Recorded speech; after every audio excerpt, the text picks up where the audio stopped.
Hey y'all, Roxy here. So this is going to be a very quick YouTube post.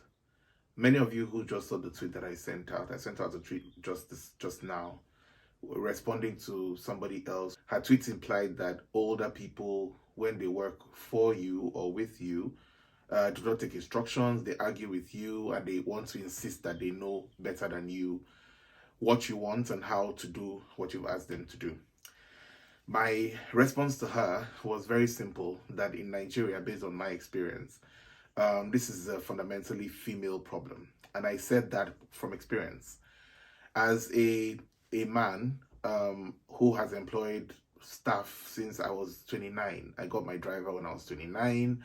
He worked with me for a very, very long time. And in all the years that he worked with me, not only was he a good person, but he never tried to cross the line with me at all.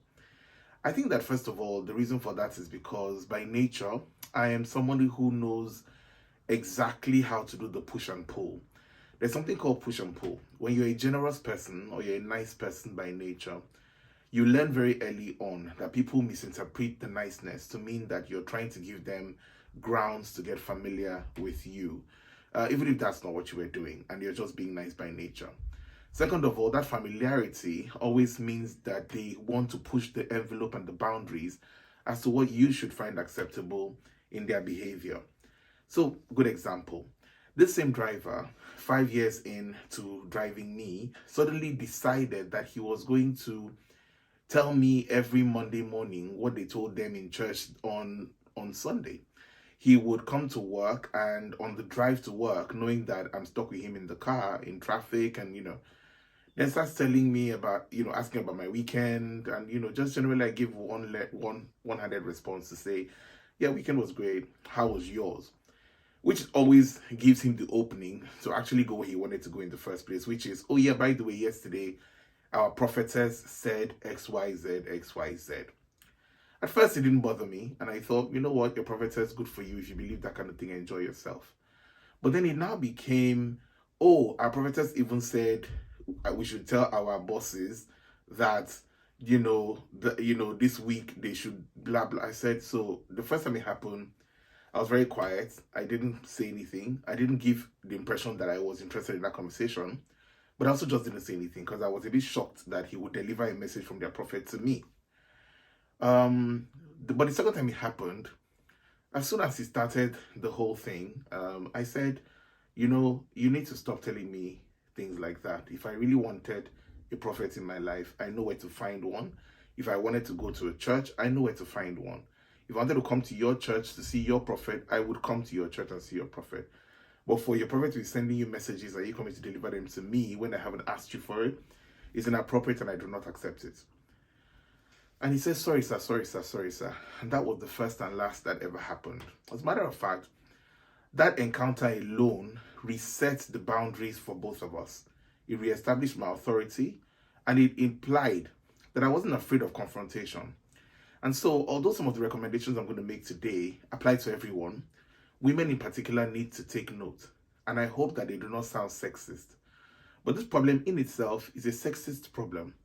Many of the men who work for you as your drivers and your cooks and your gatemen already come from a society that devalues women.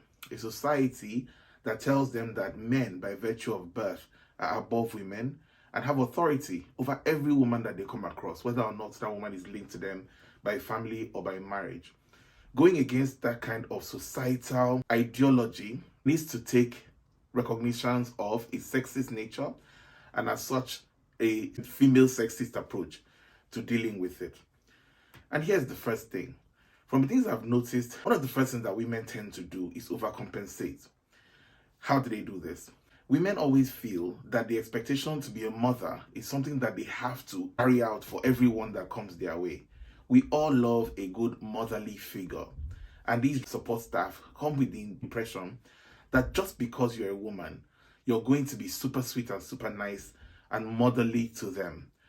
They expect you to be happy to be protected and to be guided by them and their superior male wisdom. That's the first thing that you need to establish. You need to set clear boundaries, and those clear boundaries come with professionalism. If you have employed someone to do a certain job, keep him within the job you have asked him to do. It is not smart by assuming that you can employ one man as a driver and send him to market as your houseboy, ask him to open the gates as the gate man, ask him to water the flowers as your gardener. And in some instances, I have seen in the past where women have asked the gate man to come into their house, pass through the parlor into the kitchen to wash dishes for them. And then later on, when this gate man becomes familiar enough to walk into the house by himself uninvited and access their fridge and take things that he shouldn't, and then they scream. By then it's too late. Once you have crossed the unprofessionalism boundary, then you have opened the door to familiarity that leads to contempt. Second of all, keep your private private. You're working with people who don't rate you already.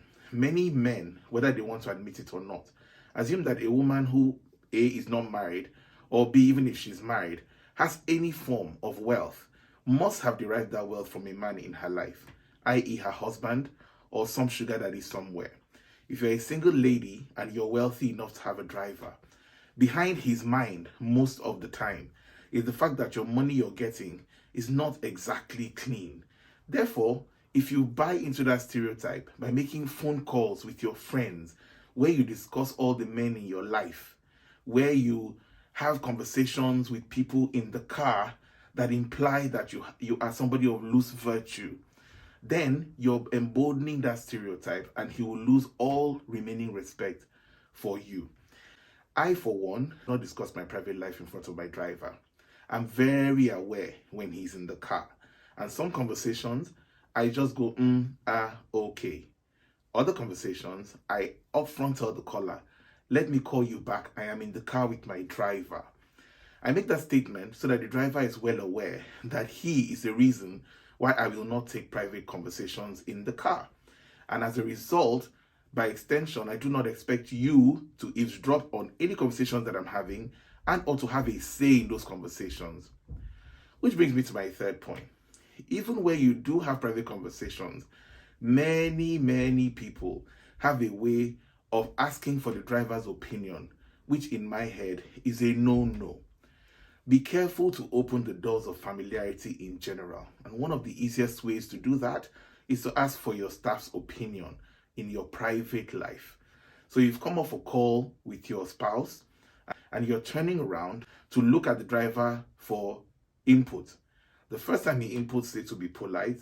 The second time might be based on your suggestion. But the third time, he's going to assume that he's part of that conversation. He's going to actively eavesdrop. He's going to give his point of view. And at some point, he's going to deride you for being so weak and so out of control of your personal life. How do you expect respect in your professional life with a person like that? And finally, if you have to be mean and tough, do not be afraid to be mean and tough.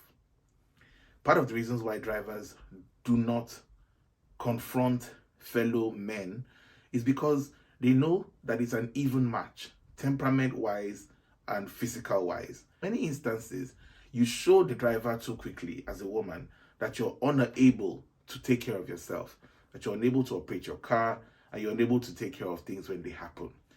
Behaving like that all the time, the damsel in distress syndrome, makes the driver too powerful in your life, and they begin to exert that power inappropriately. They begin to subtly threaten that they will leave the job if you do not give them certain things. And the first moment you cave to such subtle threats, it becomes emboldened, and very soon you have a problem in your hands. I have seen many men who would stop the car in the middle of Third Mainland Bridge and take over the wheel themselves. Sometimes if they're nice, they will drive the driver to the nearest bus stop and kick him out and fire him on the spot. So do not be afraid to be tough. Do not be afraid of confrontation. Definitely do not be afraid to stop them when they cross the line. The very first time it happens, speak up right there and say, no, that's inappropriate. Please do not interfere in my conversations going forward. However they treat it, let them treat it. And the last thing, to the men, do not encourage your wife's support staff to come to you to override what your wife has done.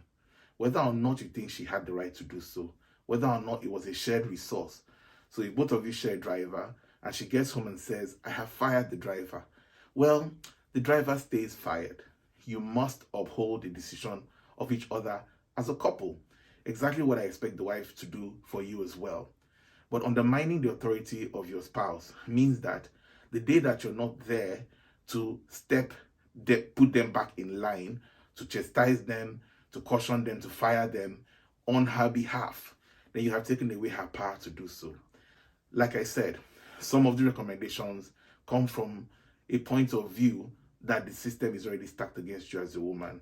And as such, biased as it might sound, these are things that would help you to gain the respect, dignity that you deserve from older employees who work for you, especially as a woman. I know many of you have thoughts about it. I'm more than happy to hear your thoughts. If you have other thoughts about it as well, let me know in the comment section. As always, I'm happy to continue the conversation on Twitter. Follow me, subscribe, like, and share. ROQZEE on Twitter. Look forward to taking this conversation forward. Thanks for listening.